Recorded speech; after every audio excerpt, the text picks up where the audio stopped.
Yes, rero ngayo nguko mwahisemo neza cyane kandi mwakoze gukurikirana iyi channel ya Kamatoki TV. Uyu ni umwanya tuba tubagezaho inkuru ziri update news cyangwa se inkuru ziri update nyine hirya no hino mu gihugu cyacu cy'u Rwanda.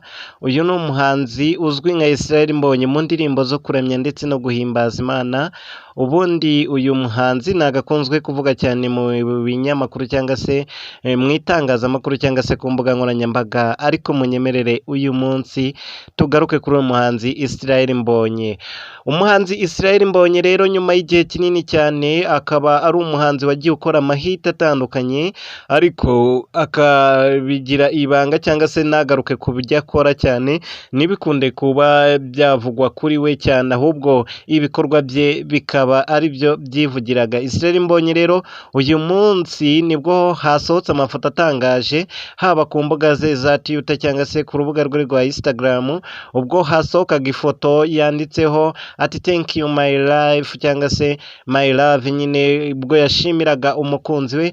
Nk'uko mwabibonye ku ifoto rero dutangira, Israel Mbonyi akaba ari mu rukundo n'uriya mukobwa w'umunyarwandakazi, umukobwa mwiza cyane. Israel Mbonyi rero yaje kuba yatangaza yuko ubu ngubu abirimo neza cyane, ngo Imana yamuhaye umufasha ndetse bakaba biteguye ngo gukora ibitandukanye n'iby'abandi, ngo bakaba biteguye gukora ubukwe mu minsi iri imbere. Israel Mbonyi rero n'ayo makuru ari kuvuga kuri Israel Mbonyi.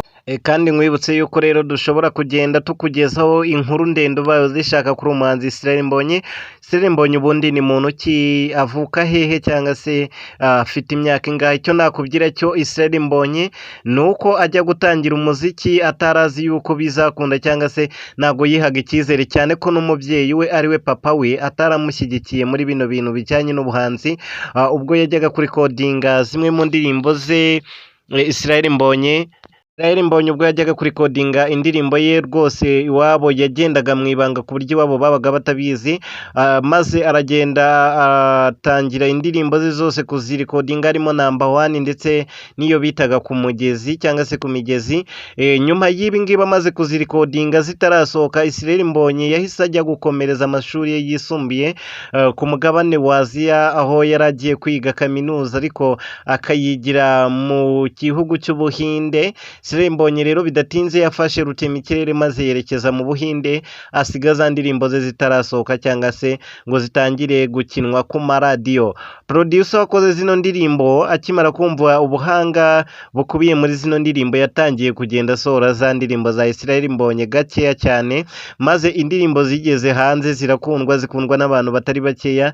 Israel Mbonyi rero we mu Buhinde aho yari ari, nta nkuru n'imwe yari azi kuri bino bintu. Niyo makuru nakubwira rero kuri